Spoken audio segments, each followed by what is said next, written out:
Hello दोस्तों, राधे कृष्णा, राधे राधे। कैसे हैं आप सभी? आइए आज हम माघ पूर्णिमा की कथा सुनाएंगे।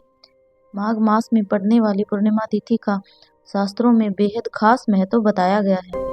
वहीं यह पूर्णिमा तिथि बेहद खास रहेगी क्योंकि इस दिन रवि पुष्य योग का संयोग भी बन रहा है। इस दिन स्नान, दान, व्रत आदि करने से अत्यंत पुण्य फल की प्राप्ति होती है। ऐसे में आइए जाने माघ पूर्णिमा की तारीख, पूजा विधि, स्नान, दान और चंद्रोदय का समय। माघ पूर्णिमा 2026 कब है? माघ मास की पूर्णिमा तिथि की शुरुआत 1 फरवरी रविवार को सुबह 5:53 पर होगी। वहीं इसका समापन 1 फरवरी को मध्य रात्रि के पश्चात 3:39 पर होगा। शास्त्रों के अनुसार प्रदोष काल में पूर्णिमा की तिथि पर पड़ने पर पूर्णिमा का व्रत रखा जाएगा। ऐसे में 1 फरवरी के दिन ही माघ पूर्णिमा का व्रत, स्नान, दान आदि कार्य किए जाएंगे। वहीं इस दिन रविवार का दिन होने के और पुष्य नक्षत्र के चलते रवि पुष्य योग का संयोग भी बन रहा है। माघ पूर्णिमा 2026 स्नान, दान, शुभ मुहूर्त, लाभ की जोगड़ियां सुबह 5:30 से लेकर 7:09 तक का समय स्नान दान के लिए सबसे उत्तम रहेगा। माघ मास की पूर्णिमा को तिल, कंबल, वस्त्र, घी, अन्न, फल आदि का दान करना शुभ माना जाता है। साथ ही इस दिन पितरों का श्राद्ध भी किया जाता है। माघ पूर्णिमा पर विष्णु जी की पूजा करने से जीवन में सुख, समृद्धि और शांति बनती है।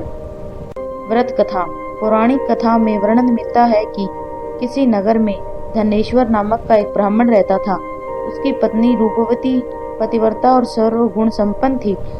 बस दुख था तो सिर्फ इस बात का कि उनकी कोई संतान नहीं थी। यही कारण था कि वो दोनों बहुत चिंतित रहते थे। एक बार उस नगर में एक महात्मा आए।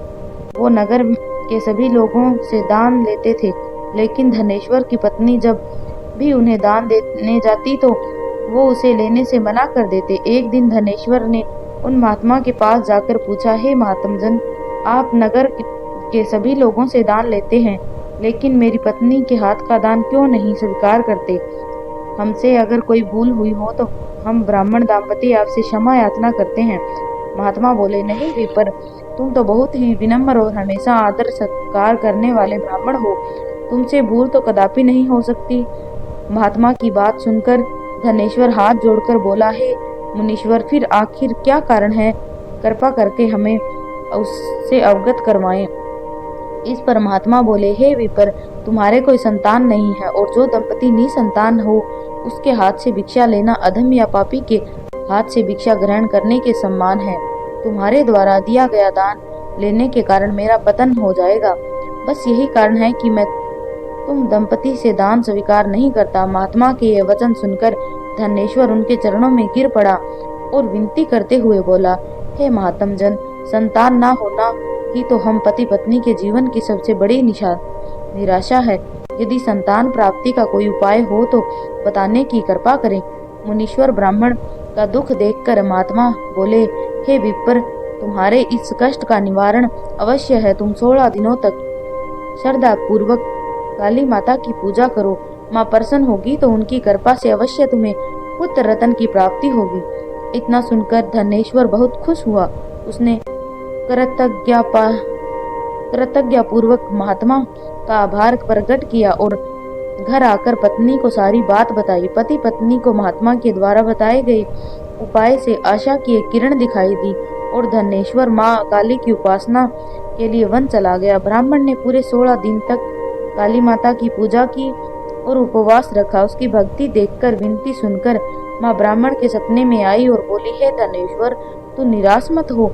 मैं तुझे संतान के रूप में पुत्र रत्न की प्राप्ति का वरदान देती हूँ, लेकिन 16 साल की अल्प आयु में ही तेरे पुत्र की मृत्यु हो जाएगी। काली माता ने कहा, यदि तुम पति पत्नी विधि पूर्वक 32 पूर्णिमासी का व्रत करोगे तो तुम्हारे संतान दीर्घायु हो जाएगी। प्रातः काल जब तुम उठोगे तो तुम्हें यहाँ आम का एक वृक्ष दिखाई देगा। उस पेड़ से एक फल तोड़ लेना और ले जाकर अपनी पत्नी को खिला देना। शिव जी की कृपा से तुम्हारी पत्नी गर्भवती हो जाएगी। इतना कहकर माता अंतर्ध्यान हो गई। प्रातःकाल जब धनेश्वर उठा तो उसने आम का वृक्ष दिखा जिस पर बहुत ही सुंदर फल लगे थे। वो काली माँ के कहे अनुसार फल तोड़ने के लिए वृक्ष पर चढ़ने लगा। उसने कई बार प्रयास किया लेकिन फिर भी फल तोड़ने में असफल रहा।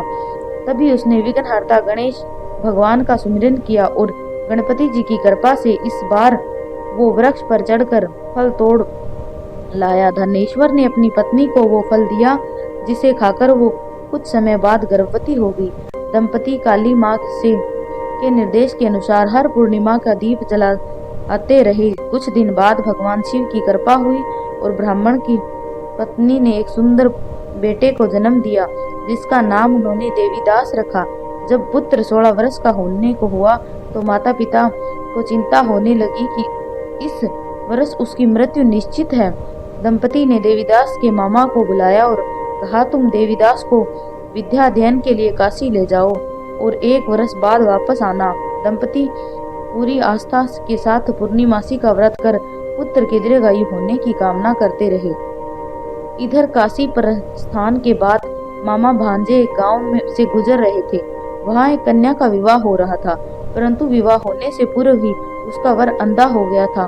तभी वर के पिता ने देवीदास को देखा और मामा से कहा कि तुम अपना भांजा कुछ समय के लिए हमें दे दो, विवाह संपन्न हो जाए उसके बाद ले जाना। ये सुनकर मामा ने कहा, यदि मेरा भांजा ये विवाह करेगा तो कन्यादान में मिले धन का आदि पर हमारा अधिकार होगा। वर के पिता ने मामा की बात स्वीकार कर ली और देवीदास के साथ कन्या का विवाह संपन्न हो गया। उसके पश्चात देवीदास पत्नी के साथ भोजन करने बैठा, लेकिन उसने उस थाल को हाथ नहीं लगाया। ये देखकर पत्नी बोली, स्वामी आप भोजन क्यों नहीं कर रहे? आपके चेहरे पर ये उदासी कैसी? तभी देवीदास ने सारी बात बताई। यह बात सुनकर कन्या बोली, स्वामी मैंने अग्नि को साक्षी मानकर आपके साथ फेरे लिए हैं। अब मैं आपके अलावा किसी और को अपना पति स्वीकार नहीं करूंगी। पत्नी की बात सुनकर देवीदास ने कहा, ऐसा मत कहो, मैं अल्पायु हूँ। कुछ ही दिन में 16 वर्ष की आयु होते ही मेरी मृत्यु निश्चित है। लेकिन पत्नी ने कहा, जो भी उसके भाग्य में लिखा होगा वो उससे स्वीकार है। देवीदास ने के बहुत कहने पर भी जब वो नहीं मानी तो देवीदास ने उसे एक अंगूठी दी और कहा, मैं विद्या अध्ययन के लिए काशी जा रहा हूँ, लेकिन तुम मेरे जीवन मरण के बारे में जानने के लिए एक पुष्प वाटिका तैयार करो। उसमें भांति भांति के पुष्प लगाओ और उन्हें जल से सींचती रहो। यदि वाटिका हरी भरी रहे, पुष्प खिले रहे तो समझना कि मैं जीवित हूँ, और जब ये वाटिका सूख जाए तो मान लेना कि मेरी मृत्यु हो चुकी है। इतना कहकर देवीदास काशी चला गया। प्रातःकाल जब कन्या ने दूसरे वर को देखा तो बोली, ये मेरा पति नहीं है, मेरा पति काशी पढ़ने गया है। यदि इसके साथ मेरा विवाह हुआ है तो बताइए कि रात्रि में मेरे और इसके बीच क्या बातें हुई थी और इनसे मुझे क्या दिया था। ये सुनकर वर बोला, मुझे नहीं पता, और पिता पुत्र लज्जित होकर चले गए। उधर एक दिन प्रातःकाल एक सर्प देवीदास को डसने के लिए आया, लेकिन उसके माता पिता द्वारा किए जाने वाले पूर्णिमा व्रत के प्रभाव के कारण वो उसे डस नहीं पाया। तत्पश्चात काल सवय वहां आए और उसके शरीर से प्राण निकालने लगे। देवीदास मूर्छित होकर गिर पड़ा। तभी वहां माता पार्वती और शिव जी आए। देवीदास को मूर्छित देखकर देवी पार्वती बोली, हे स्वामी, देवीदास की माता ने 32 पूर्णिमाओं का व्रत रखा था, उसके फल स्वरूप कृपा आप इसके जीवन दान दे। माता पार्वती की बात सुनकर भगवान शिव ने देवीदास को पुण्य जीवन दान दिया। इधर देवीदास की पत्नी ने देखा कि पुष्प वाटिका में एक भी पुष्प नहीं रहा। वो जान गई कि उसके पति की मृत्यु हो चुकी है और रोने लगी। तभी उसने देखा कि वाटिका पुण्य हरी भरी हो गई। यह देखकर वो बहुत प्रसन्न हुई। उसे पता चल गया कि देवीदास को प्राणदान मिल चुका है। जैसे ही देवीदास 16 वर्ष का हुआ, मामा भांजा काशी से वापस चल पड़े।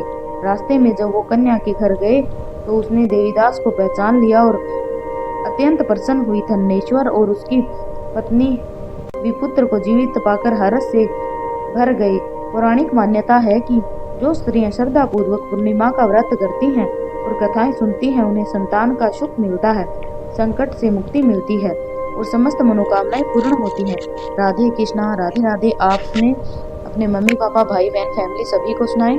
राधे कृष्णा, राधे राधे।